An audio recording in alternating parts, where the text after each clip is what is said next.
Hi, I'm Fiona Rice. I'm standing in the Southwest National Park, surrounded by the Port Davey Marine Reserve, in the remote southwest corner of the vast and magnificent Tasmanian Wilderness World Heritage Area. I'm here to show you how we, as visitors, play a critical role in keeping this wild and beautiful part of our island state pristine for generations to come. So come with me as we journey together above and below the waters of the Port Davey Marine Reserve. The Marine Reserve encompasses some 17,000 hectares and extends inland for more than 20 kilometres to the north and east and up to the high water mark of all rivers, bays and estuaries. It was declared in 2005 to protect all marine life and all marine habitats, and is managed by the Tasmania Parks and Wildlife Service. To visit the Marine Reserve, you can walk, a journey of around 7 days, come by boat, or fly in by light plane. From the air, this region is surely one of the most magnificent landscapes on the planet. Underwater, the landscape is even more amazing. Hidden beneath a top layer of dark, tea-coloured, tannin-rich fresh water, living in the saltwater depth, is an incredible array of unusual, colourful and very fragile marine creatures. Welcome to the Port Davey Marine Reserve.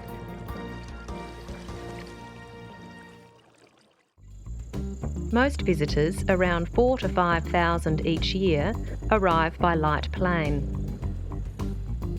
Luke Veldkamp is one of the pilots. It must be pretty amazing working in this type of landscape every day for you. Yeah, no, it's a beautiful place to work, and I've always loved the southwest. It takes around 40 minutes to fly from the airport near Hobart to Melaleuca, either over the rugged interior mountains of Federation Peak in the Western Arthurs or along the stunning south coast.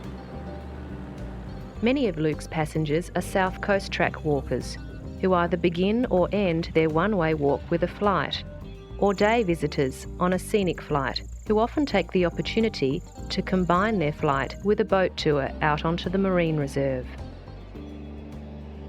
We take them out on our boats. We basically just explore the harbour, and there's lots of little nooks and crannies to explore and lots of beaches to pull up on, so we can provide them with a magnificent place for a lunch or a cup of tea or coffee, and from the water it's just spectacular, and accessing the harbour in any other way is very difficult because the train's quite difficult to cross.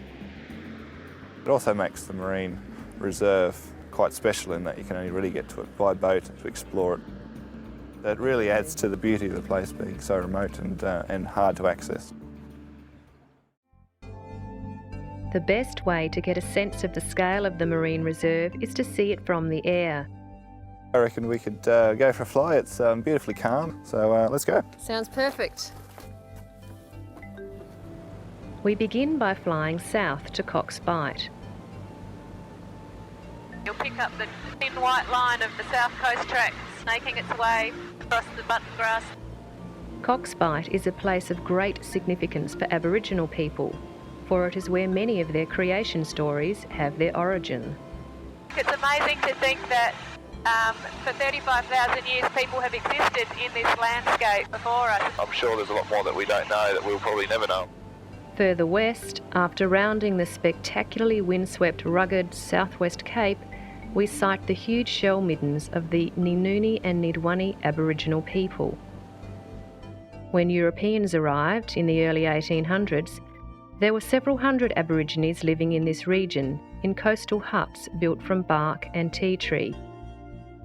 The entrance to the Marine Reserve lies between two headlands. Outside the heads is open to the huge Southern Ocean swells.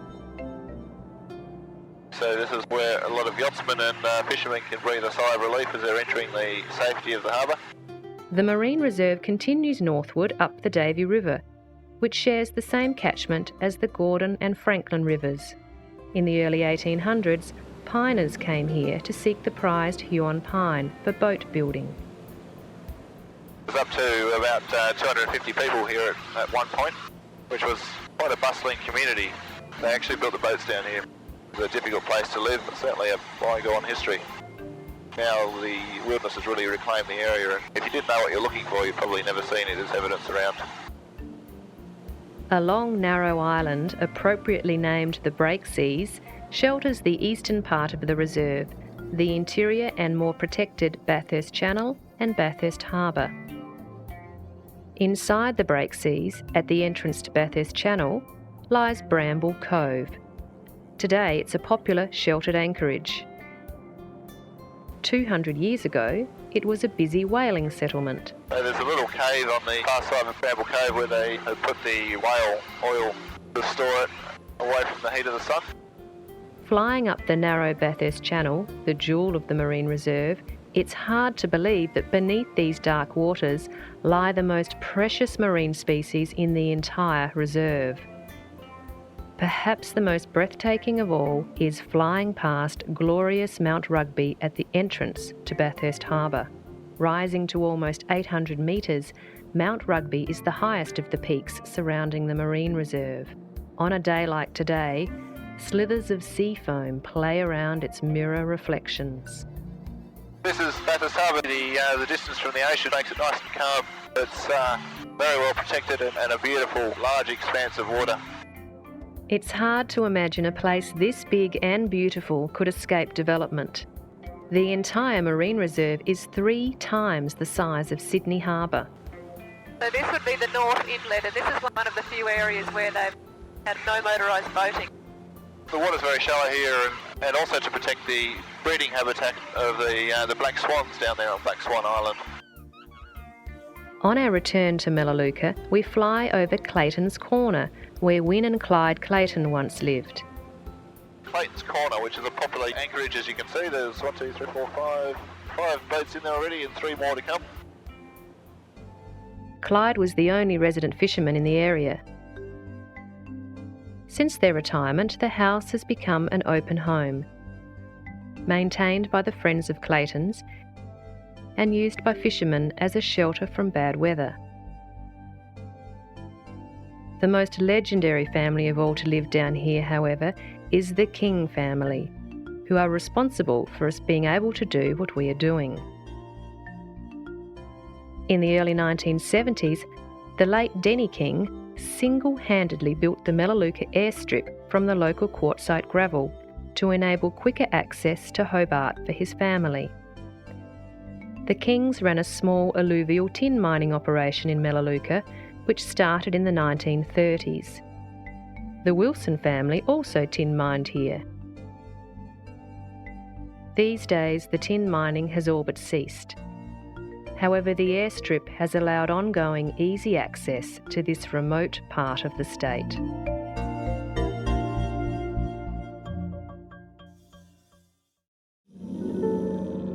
After our aerial view of the reserve, it was time to find out more about the spectacular underwater world. Back in Hobart, I met with marine biologist and underwater photographer Karen Gowlett-Holmes, who was involved in some of the early discoveries in Port Davey. The first time I went down to Port Davey area was in 1993, and it was just utterly amazing. The scenery, but also just the marine environment with the dark black tannin water on the surface. Looks red when you look up to it, but underneath it, it's clear, but it's so dark, and you have all these deep water animals coming into shallow water, and there was so many things that you either never expected to be able to dive with or that we'd never seen before. It was just absolutely stunning. There was really strong reasons for making this a marine reserve. It's a combination of the environment and of the features of the area. You have the tannin water on the surface, and this cuts out the plants. So you get plants down to less than a metre through most of the area. Beyond that, it's just animal life. And down in the clear seawater, you get all these deep water animals coming in, but you get few fish. So the area is dominated by invertebrates, and this makes it unique, not only in an Australian sense, and in the true sense of the word unique, but in a world sense. There is no other area like this anywhere in the world, not just in Australia, the world. The invertebrates are animals without backbones, and that includes 99% of life on Earth. And the sorts of marine invertebrates we get in the Bathurst Channel area in particular are predominantly deep water animals. Now, many of these may not even look like animals to the average observer.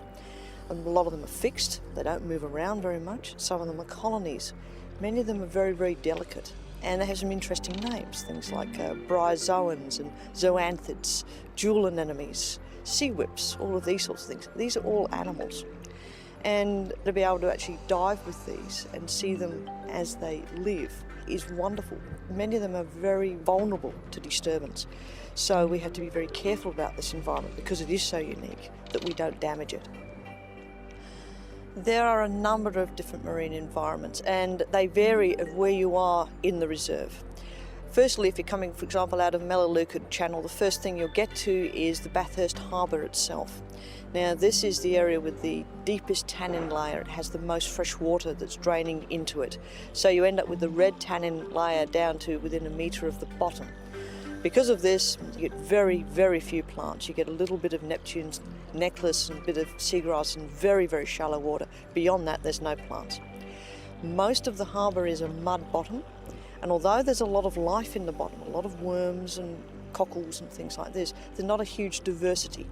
And we also get very few fish, although we do get things like the skate and things coming into the shallows to feed there. Now, the second part of it you come is the Bathurst Channel area, and this is an area where the tannin is more concentrated on the surface and you've got a deeper saltwater layer underneath it. It varies along the channel. The closer to the Bathurst Harbour you are, the less diversity we have, but we have different patches all the way down, and you get changes with depth as well. So, for example, up near Eve Point, more towards the harbour, you've got distinct bands of soft corals and bryozoans and things living there. As you get further down, for example, off of Schooner Cove and Mundy Island, you end up with quite large bands of sea whips, very shallow water still, but the sea whips are there, and dense bands of bryozoans and the sea pens. Then you get out to the third main area we have, which is out in Port Davey proper. Once you're beyond Breaksea Island, the surface waters mix more, so you end up with a much less dense tannin layer, which disperses over the harbour. The light penetrates a lot further, so we get plants much deeper in the water. We get a much more typical range of marine life that we would get outside of the area, but it's still affected by the tannin layer. You end up with this mixing area here, but in addition to the deeper water areas in Port Davey, you've also got the shallow bays with dense seagrass beds that are very important nursery areas for young fish, including some of our commercial species.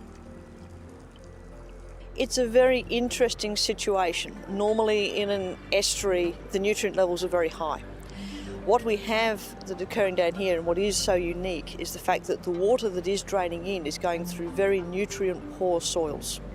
What this has done is that the animals that live there have adapted to these very, very low nutrient levels.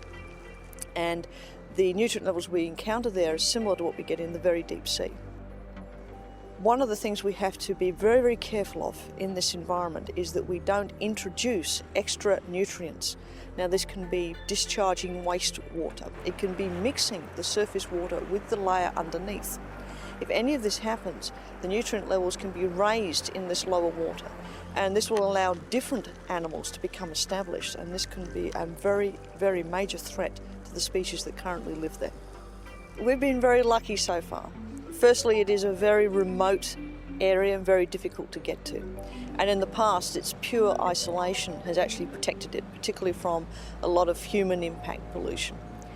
What we now need to be much more careful of as we're getting more people visiting, we need to make sure that they are careful with their wastewater discharge, that they don't dump rubbish. These very simple things can have a great impact on such a closed and unique system. And one of the other major impacts that we're seeing growing worldwide is introduced marine pests. If any of our major marine pests, like the screw shells or North Pacific sea stars or any of these, do get a foothold and start to expand in that area, they can have a devastating effect on the marine environment. Visitors can help in a lot of ways, and very simple ways. Firstly, a lot of marine pests are spread by hull fouling. So it's very important that the hulls are cleaned before they go around and good anti-fouls are applied. This really does make a big difference. Other ways that they're spread is by ballast water or by bilge water. So it's also very important that people make sure that they do not discharge any ballast water or bilge water or any wastewater into the marine system at all. If they have to do it, take the vessel well outside the marine reserve and discharge offshore.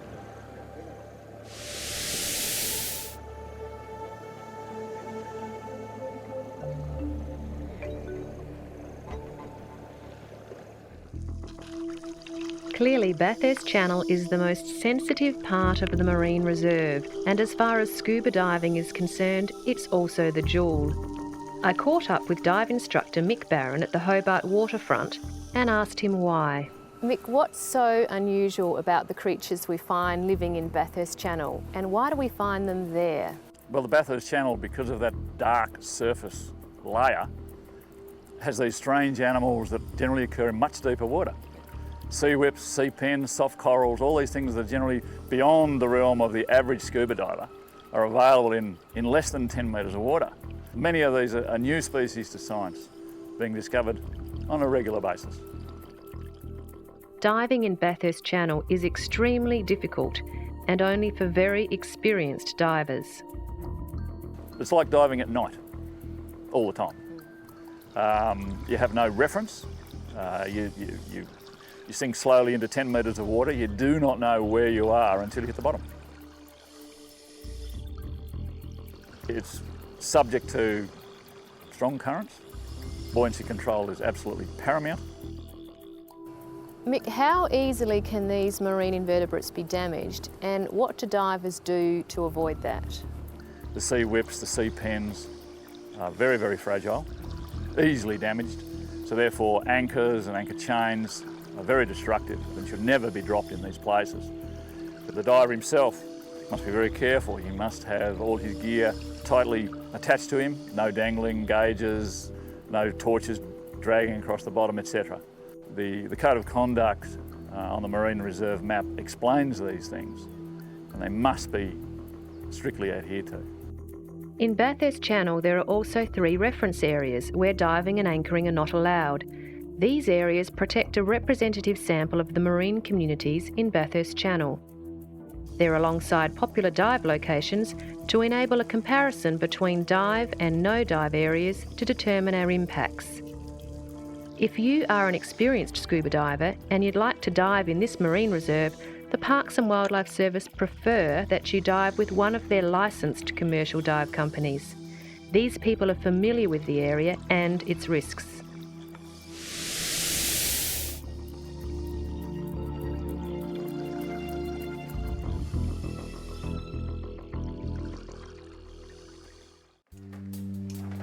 If you'd rather keep your head above water, another way to enjoy the marine reserve is to kayak. An ecotourism company operating out of a discreet camp on the shores of Bathurst Harbour offers a variety of wilderness tours to suit their clients and the weather. This is one of the most tranquil and intimate ways to explore the marine reserve. I spoke with Quag, one of their guides. Quag has a very personal attachment to the area, as she is the granddaughter of Denny King, who lived at Melaleuca. This is like my favourite place in the world, and it is a privilege to be sharing it with other people from all over the place. So do you need to be an experienced kayaker to join one of your tours? No, some people haven't been in a kayak at all before. Other people have their own kayaks and kayak on a regular basis. So we have to pitch the trip to a very mixed bunch and make sure everyone's happy, everyone's getting a good experience, and it's easy with this place. It's such an amazing place. It's very diverse and every day is different. Every morning we'll be saying, well, it depends on the weather. What we do tomorrow, it will depend on the weather. As a commercial operator in this pristine environment, I asked Quag what steps the company takes to ensure they leave no trace. It's relatively easy with kayaking because it is by nature, it's a low impact activity. Like, we're on the water most of the day, and as long as we're being very careful with making sure we don't leave any litter, or when we go ashore we're not creating new tracks. Quag and I also talked about the problem of a plant disease called Phytophthora, or root rot. There are large areas of moorland and heathland surrounding the marine reserve affected by the disease. Most are alongside walking tracks and around campsites, as the disease is spread in mud and dirt, usually on the soles of our shoes and in our camping gear. Quag took me to a disease-affected area just behind Clayton's house, the home once lived in by her great aunt and uncle. So you can see the banksias around the edge of the scrub are fine down here, but further up the hill there are a lot of dead banksias. Once root rot infects an area, it can't be removed. So preventing its arrival and spread is absolutely critical. Visitors must arrive with clean gear. Keeping to form tracks is also very important because it helps prevent new infestations. And when you're moving about within the marine reserve, before stepping ashore at any new location, remember to scrub your boots. Well, before we jump out of the kayaks, we're going to be telling everyone to wash their shoes off in the water. We're generally wearing like wetsuit booties, things for kayaking, so we won't have a lot of mud on our boots, but we still go through the process just in case, and it's an education as well. One particularly important area, which is currently free of root rot, is the Celery Top Islands in Bathurst Harbour. These islands contain some very special species which are highly sensitive to the disease. The best way to protect these islands is obviously to stay off them, but if you do visit, only one has good access, the second one in from the west. And of course, it's critical you follow the same routine.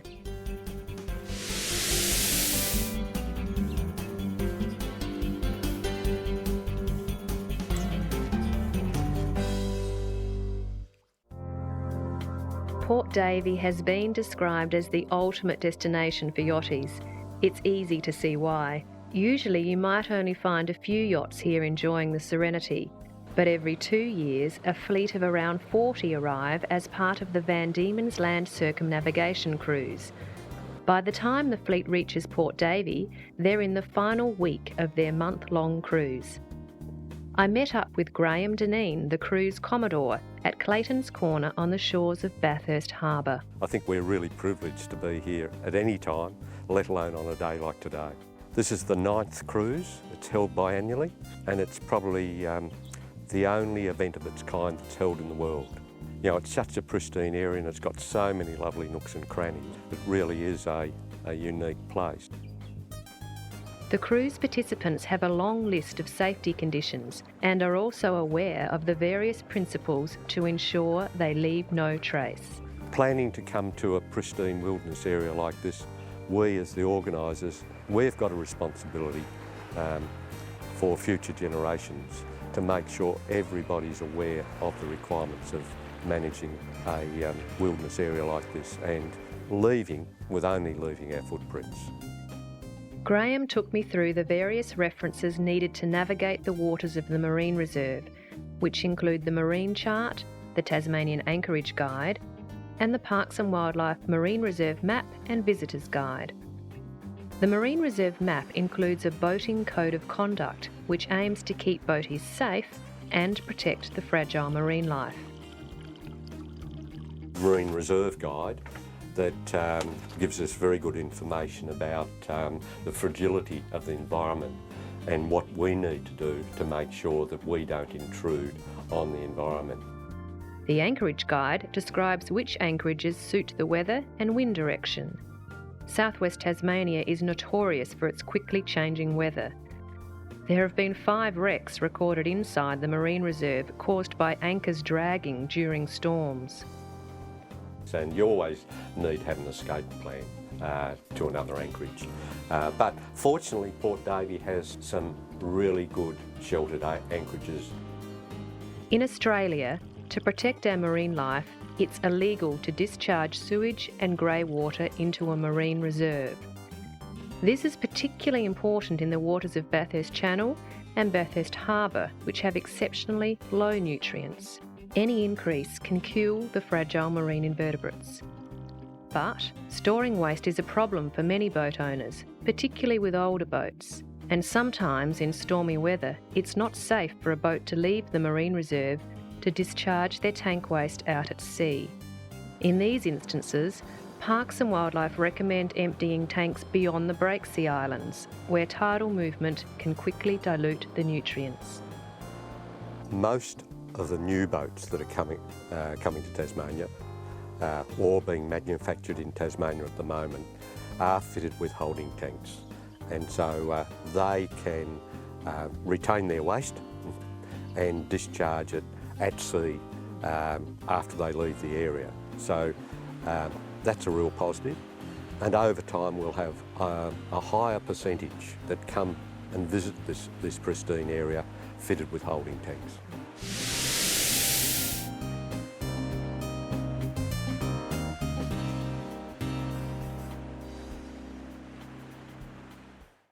There are significant issues with managing such a fragile area, especially when it's in a remote location. So how do Parks and Wildlife go about it?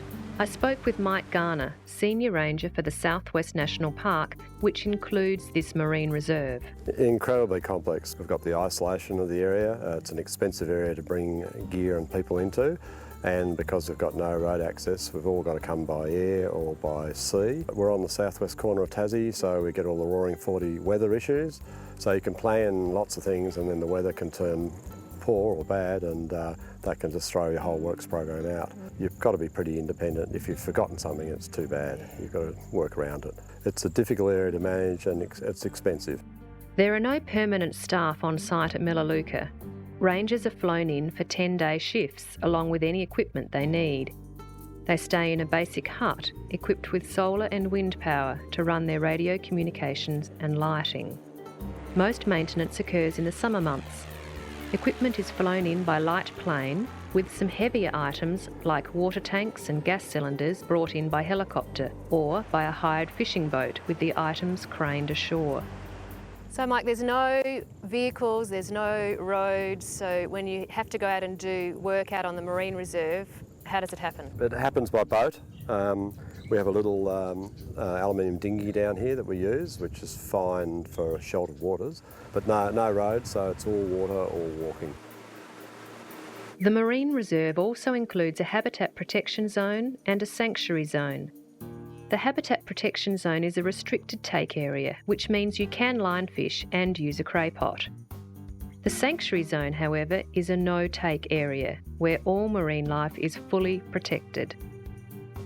There's also a couple of quiet areas where motorised boats aren't allowed, and a few speed limits to observe. I asked Mike the purpose of these limits. And the reason is these banks are full of very soft sediments, and even a little outboard motor can produce enough weight to undercut these and wash them away. By keeping people down low speeds, and they're not planing, they're not actually putting out as much weight, so there's less power to undercut those sensitive banks. But further to that, a lot of these inlets are favourite places for swans to breed and rest. They need that protection, particularly in the breeding season, so they don't get roused or disturbed too much by boats coming up here. Coming into Melaleuca and in Melaleuca Creek, that's a particularly sensitive area? It is. It's our main access for pretty well all the visitors here are coming via the landing ground out here. So we've imposed a 5-knot speed limit through mast on the innermost part of the channel here, and the fact that you're actually forced to go slowly there, so it's a calming process. It's a reflection as you're going in or out of the values of the place. So what is it that draws an increasing number of visitors here every year to this remote corner of the world? Everybody says it's just the clarity of the sky and the water and the vastness of the area, the absolute lack of development, and they really want it to remain that way. Yeah.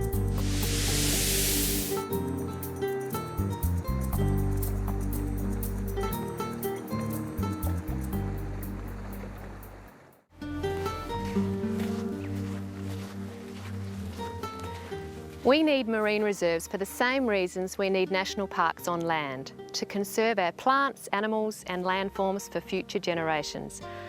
The Port Davey Marine Reserve is one of the most amazing little-known places in Tasmania. Much is still to be discovered about the unusual marine life in its dark waters. The fact that this place is so remote, so difficult to get to, and the weather can be so inhospitable, has protected it from the usual fate of other, more visited natural areas. However, visitor numbers are steadily increasing as more people take up scenic flights or come here to kayak or scuba dive. Motorboats and yachts are also becoming better equipped to cope with the difficult journey here. Managing this steadily increasing number of visitors in such a remote environment is difficult. As a visitor, you can help keep the Port Davey Marine Reserve perfect and pristine by remembering to scrub your soles, clean your bottom, go slow and easy, watch your drag and hold your waist. Enjoy the spectacular Port Davey Marine Reserve.